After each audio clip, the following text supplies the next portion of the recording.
Ever since I was a kid, I knew I'd be helping people. Growing up, every time I patched up a scraped knee or helped soothe a fever, it felt right. I'm Anna, by the way. My journey into the medical world wasn't glamorous, but it was mine, and I clung to it with everything I had. The university was my escape and my battlefield. I wasn't the top of my class, but I hustled hard. Nursing wasn't just a program, it was a ticket to making a real difference. And hell, I worked every angle, from grueling night shifts at the local clinic to volunteering at blood drives. Anything to build that resume and keep the scholarships coming. After getting my degree, I stayed in the city. The hospital gigs were fine, but something was missing. That's when I stumbled into cosmetology. It might not sound like life-saving stuff, but you'd be surprised how much a good skin day can mean to someone who's been battling acne or scars. I hustled some more, saved up, and eventually, with a chunky loan weighing down my bank account, I opened my own small office. It was just a tiny room in a shared space, but it was mine. It was at one of these rare gatherings with friends, you know, the kind where you realize you haven't seen each other in ages and everything just clicks, that I met David. He was a friend of a friend, typical setup. "So, you're like a nurse or something?" David asked, beer in hand, an easy smile on his face. Now I'm a cosmetologist. I own my place, I said, a little too defensively, expecting the usual judgment. "That's badass. Running your own show. Must be nice calling the shots," he said, genuinely impressed, not a hint of sarcasm. "Yeah, it's pretty cool." "Hard, but cool," I admitted, warming up to his interest. The night faded into a blur of laughter and music, but David's words stuck with me. He wasn't like the others who just nodded along. He got it, the grind, the passion. It was refreshing. Life before David was simple. Work, pay bills, hang out sometimes. But after that night, things changed. We started seeing each other, and every date, every late-night call, it just felt like, maybe, just maybe, I wasn't in this all alone anymore. Over the next few months, we found our rhythm. He'd text me in the morning, something goofy to start the day. I'd call him on my breaks, just hearing about his day made the hours easier. He worked in tech, something about networks, and a lot of complaining about how nobody appreciated good code. He met my friends, I met his. His mom, Mrs. Walker, took to me right away. She was a stout woman, strong in her opinions, and generous with her laughter. The first time I met her, she hugged me like we were long-lost family. "David hasn't shut up about you," she whispered in my ear. "About time he found someone who can keep up with him." We had dinner at her place one Sunday. It was all very casual, homemade lasagna, and stories about David's childhood. "He used to run around barefoot all summer," she laughed, said shoes made him slow. David blushed, tried to change the subject. "Mom, come on, don't embarrass me." "Oh, hush, let her see you're not as cool as you pretend," Mrs. Walker teased, and we all laughed. It was easy, comfortable. It felt right, being there with them. After about a year, things got serious. We were spending almost every night together, and not just at my place. One chilly evening, wrapped up in blankets on my tiny balcony, David broke the silence. "Anna, I've been thinking about us." I tensed, uncertain. "Yeah? What about us?" He took a deep breath, his hand finding mine under the blanket. I know I want to build something with you. A real life. What do you think?" My heart raced, but I played it cool. "Build something, huh? Like Lego or more a Monopoly kind of deal?" He chuckled, squeezing my hand. "Funny. I mean a life, Anna. Together.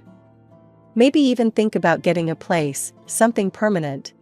The idea was terrifying and exciting all at once.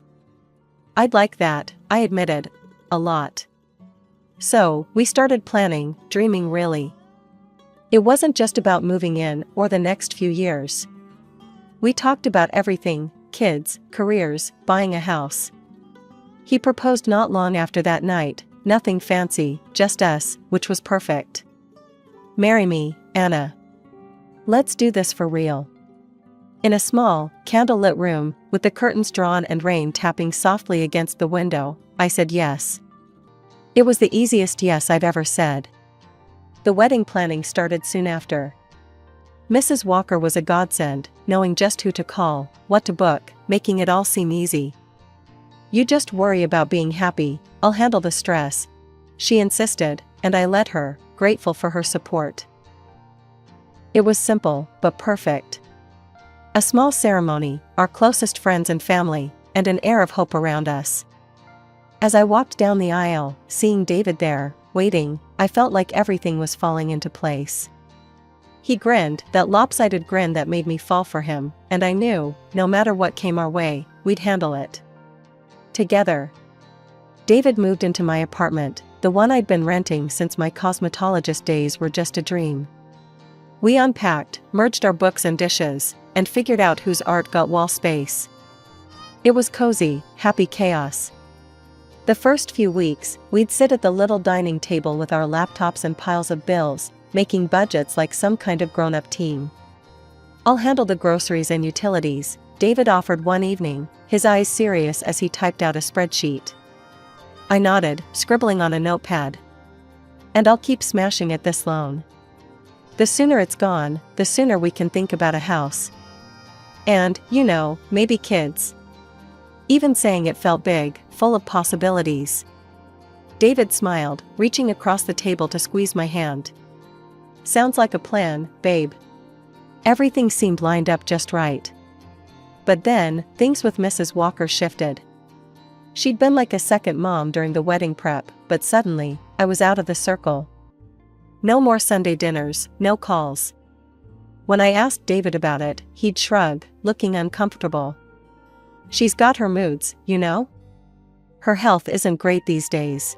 Maybe give her some space, he suggested one night when I brought it up after another missed call.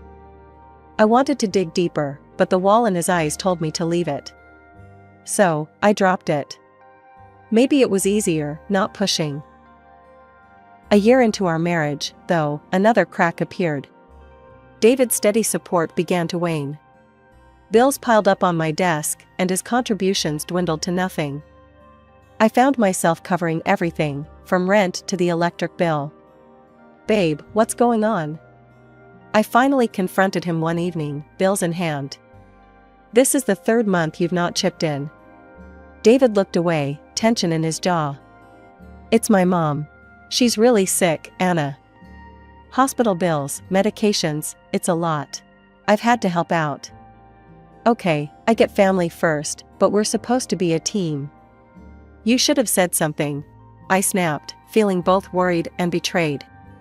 I know. I'm sorry, babe. Just, can you handle things for a bit longer? I'll make it up to you, I promise. His voice was earnest, pleading. So, I tightened our belts. I called my parents, hating every minute of it. Mom, Dad, I hate to ask, but could you help out a little this month? Just until we get back on our feet. They said what they could, never asking if David was pulling his weight. I didn't have the heart to tell them he wasn't. Work became my refuge and my prison. I skipped lunches, booked clients back to back. Sundays off became a memory. I barely saw David, he was either at work or helping his mom. Our apartment felt too big without him, the silence too loud. One rare evening together, I tried to bridge the gap. We're in this together, right? Tell me what's going on, really.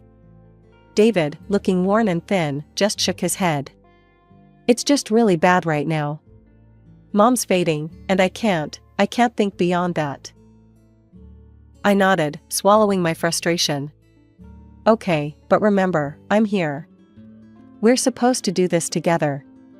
Over a year had passed since David started shifting all his financial responsibilities onto me. Meanwhile, I managed to pay off the loan for my office. Finally, that tiny room was all mine, every inch a testament to the sweat and late nights I'd poured into it. But as my professional dreams solidified, my personal life with David crumbled. Money, or the lack of it, became a constant shadow over us. He'd promised things would get better once he took on a second job, but if anything, they got worse. David was never home, and the few bucks he contributed might as well have been pennies thrown into a well. One night, when I heard the door creak open way past midnight, I couldn't hold it in any longer. I sat at the kitchen table, bills and overdue notices spread out like a deck of bad luck. "David," I started, my voice tight. "We need to talk. This," I waved at the pile, "isn't sustainable." He sighed, a deep, weary sound, and sank into the chair opposite me. He looked as run down as I felt. "I know it's tough, Anna, but I'm doing everything I can. Mom's bills are they're killing me." "And what about us? Our bills?" I shot back, frustration spiking. "When is it going to be enough, David?" David looked at me, really looked, and for a second, I thought he might finally understand.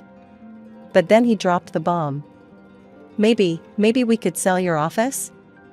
Just until things stabilize. It would give us some breathing room." I stared at him, disbelief and anger swirling into a nasty knot in my stomach. "Sell my office? My dream? That's your solution?" I stood up, pushing my chair back so hard it screeched against the tile. David flinched, but pushed on. "It's just until we get back on our feet. I'm out there busting my ass every day and night, Anna." "And what? You think I'm not?" My voice rose, sharp and raw. "I built that business from nothing while paying half our bills on my own. And you want me to just give it up?" He stood too, anger flashing in his eyes. "Then what do you want me to do? Huh? Let my mother starve? That's not fair, and you know it." I was yelling now, too far gone to care about keeping it together. "I want a partner, David, not just a roommate who leaves me to handle everything alone." We glared at each other, the air between us thick with unsaid things and regrets. Finally, David turned and walked away, the conversation unresolved, leaving me standing there, feeling more alone than ever. Our fights became frequent, each one chipping away at what was left of our marriage. Every discussion about money ended in raised voices and slammed doors. I began to wonder if the man I married was still there, somewhere beneath the stress and the desperation. It was an unusually quiet Tuesday when I decided to head home early after a client canceled last minute. I wasn't too upset about it, the extra time gave me a chance to catch up on some much-needed rest. Pushing open the door to our apartment, I was surprised to find David frantically ironing his black suit, the one he only wore to weddings or funerals. The sight stopped me dead in my tracks.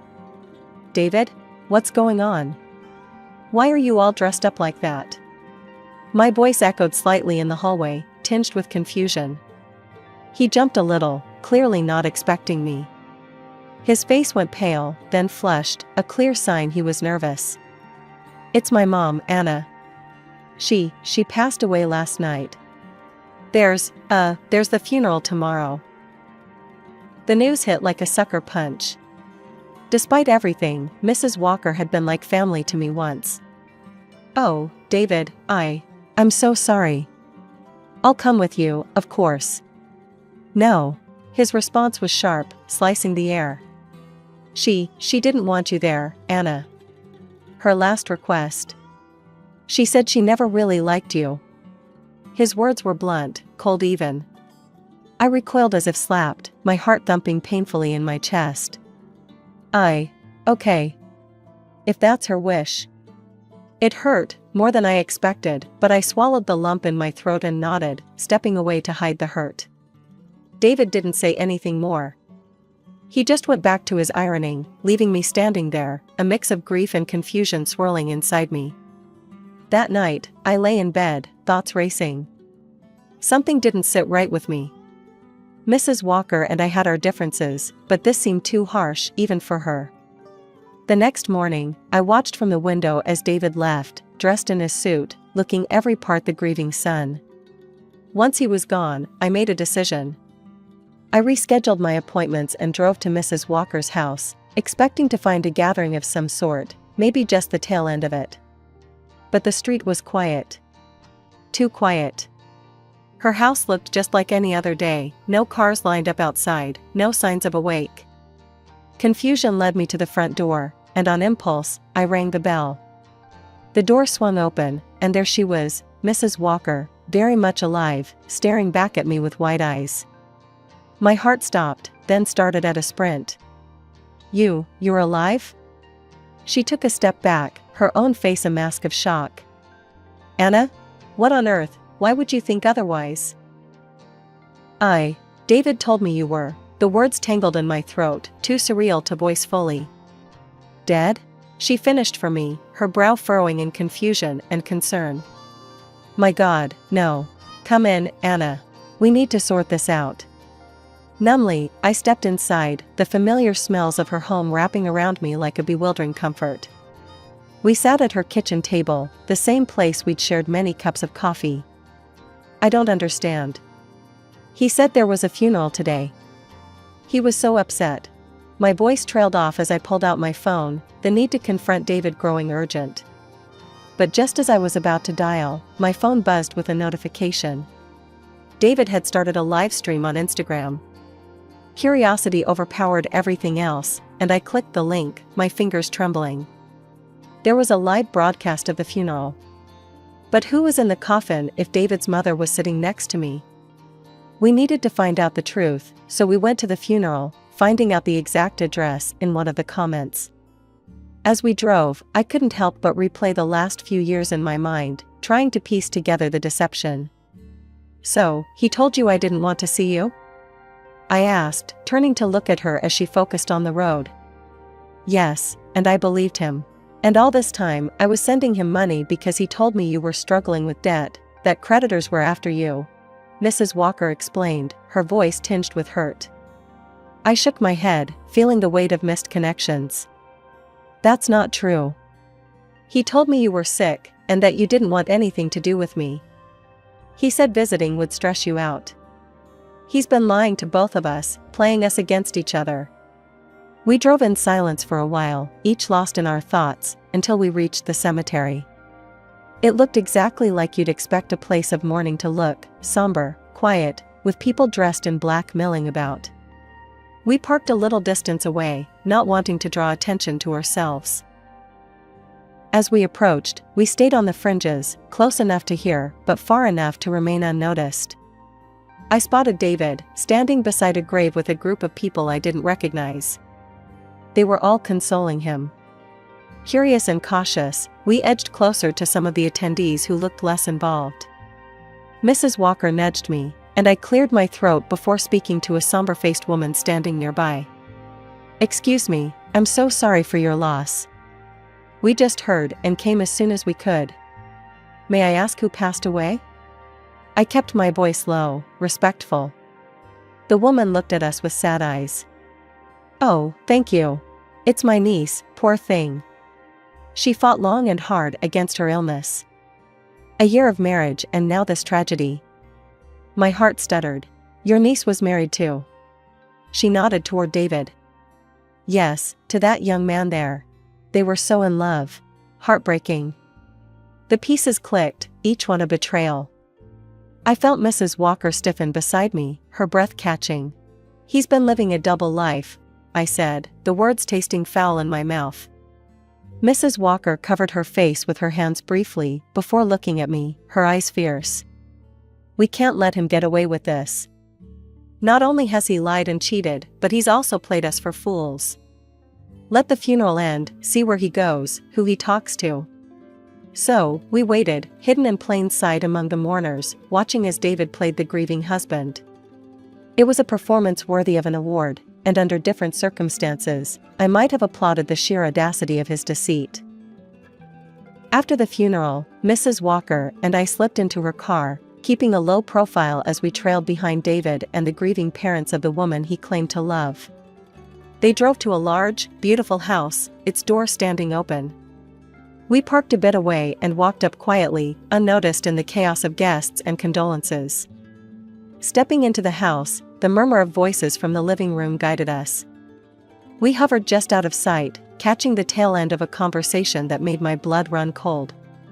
"He's like a son to us now," the deceased woman's father was saying, his voice thick with emotion. "And we've decided, in light of our daughter's passing, to leave him everything, the house, our business." It's what she would have wanted. David's response was choked, a sob breaking through. "Thank you. I've lost my parents years ago, and having a family again means everything to me." Suddenly, Mrs. Walker couldn't contain herself any longer. She burst into the room, her voice a sharp crack in the solemn atmosphere. "When exactly did I die, David?" The room fell silent, all eyes snapping to where we stood. David's face went from grief-stricken to ghostly pale, his eyes wide with shock. I followed Mrs. Walker in, my own anger bubbling over. "Yeah, David, what's going on? How could you marry again? Did you forget you already have a wife?" The parents of the deceased woman looked from me to David, confusion turning to horror. "What is she talking about, David? Married? To her?" David stammered, his earlier composure crumbling under the weight of his lies. It's not like that. I can explain." "Explain? Explain how you've been lying to us all this time?" The father's voice boomed, his initial kindness curdling into fury. David's desperation was palpable as he turned to the parents. "Please, you have to understand, I was going to fix everything." Mrs. Walker snorted, disbelief and anger etching her features. "By faking your mother's death? By marrying another woman while your wife is still around?" David looked at me then, his eyes pleading. "Anna, I'm sorry. I got into some trouble, some really bad debts with dangerous people. I thought I could fix it before it got out of hand." The deceased woman's mother finally found her voice, her grief morphing into outrage. "Get out of our house. We will be calling our lawyers. You will give back every single penny." On the front lawn, as David was escorted out by the father, Mrs. Walker turned to him, her voice cutting through the crisp air. "I don't ever want to see you again. You are no son of mine." David collapsed to his knees on the pavement, crying out, "Please, don't leave me like this. They'll kill me. I just need a chance to make things right." I watched, numb, as he reached for us, his tears leaving trails on his cheeks. But there was nothing left to say. I turned away, the final shred of any affection I might have had for him withering in the harsh light of his deceit. The morning after David's deception unraveled before the world, I was sitting across from my lawyer, a steely-eyed woman named Sharon who had come highly recommended. "So, you're telling me he forged my signature on divorce papers?" I asked, still grappling with the breadth of David's betrayal. Sharon nodded, her lips a thin line. "Exactly. And it was this forgery that allowed him to marry again legally. We've got a clear case for fraud." By the afternoon, I was at the police station, recounting everything to a sympathetic officer who promised they'd take it seriously. True to their word, the wheels of justice spun faster than I'd expected. David was conditionally convicted of document forgery within weeks. During this whirlwind, I also demanded financial restitution for the years I'd unwittingly supported his double life. Between my claims and the lawsuit filed by the parents of his second, late wife, David's facade of a successful, if secretive, life crumbled spectacularly. He did pay, both financially and morally. With his assets liquidated to cover the settlements and his reputation in tatters, David fled the country, chased by the debt still snapping at his heels. With the money I received, I poured my energy into expanding my cosmetology office. New equipment, a fresh coat of paint, and 2 new hires later, it felt like I was finally rebuilding from the ruins David had left behind. In the midst of the chaos, a new, unexpected chapter of my life began. I discovered I was pregnant. The news brought a whirlwind of emotions, fear and joy inextricably linked. But when Mrs. Walker heard, her reaction was nothing but supportive. "Anna, this is wonderful news. Say you'll let me help, let me be a part of this child's life. Heaven knows, after everything with David, I need something good to focus on," she assured me over the phone, her voice warm and unwavering. Mrs. Walker not only supported me but went so far as to include me and my future child in her will, making us her sole heirs. It was more than I could have ever expected, and it solidified our bond, forged not by blood but by shared trials. We often spent afternoons together, planning for the future, discussing how we'd decorate the nursery, and talking about what we'd teach the little one. The betrayal that had brought so much pain had also brought unexpected gifts, and I found solace in that silver lining.